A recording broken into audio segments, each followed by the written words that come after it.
Hi everyone, welcome back. Let's see longest job first algorithm. In short, we can call it as LJF algorithm. In the earlier videos, we have seen one type of algorithms called SJF algorithm, means shortest job algorithm.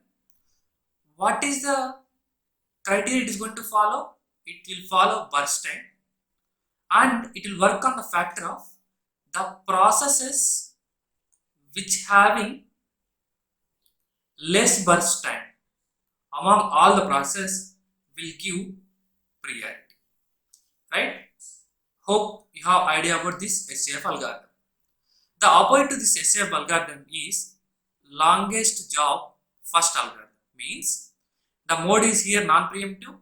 Again preemptive will be there. Now we will see non-preemptive and the criteria will be burst time, right? So here what the LJF algorithm will do now, it is going to select the processes which have high burst time. For them it will give the priority, right? So to make it clear understanding, let's try to explain with an example, right? Let us try to draw Gantt chart. CPU starts with 0.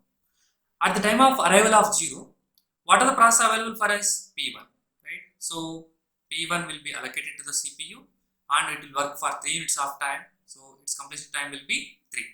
As it is non-preemptive, we no need to worry about anything. Once it got the chance, it's trying to execute complete burst time.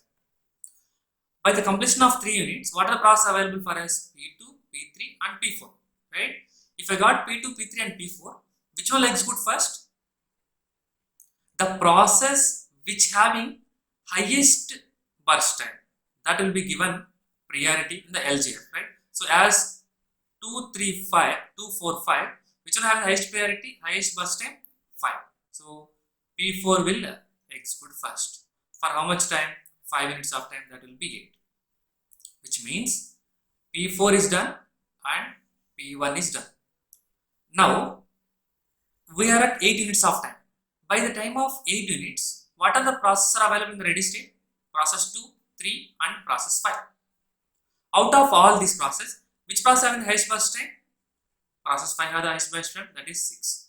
Process 5 allocated 6 units of time. So 8 plus 6, that is 14. Right? This is done. Next, out of the 2 remaining processes, which one having the highest burst time? P3.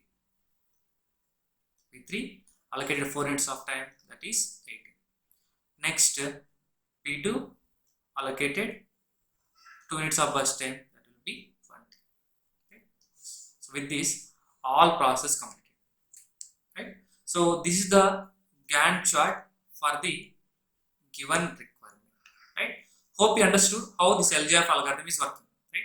Once you understood this algorithm, you can able to solve any kind of gate questions. Okay, fine. Thank you.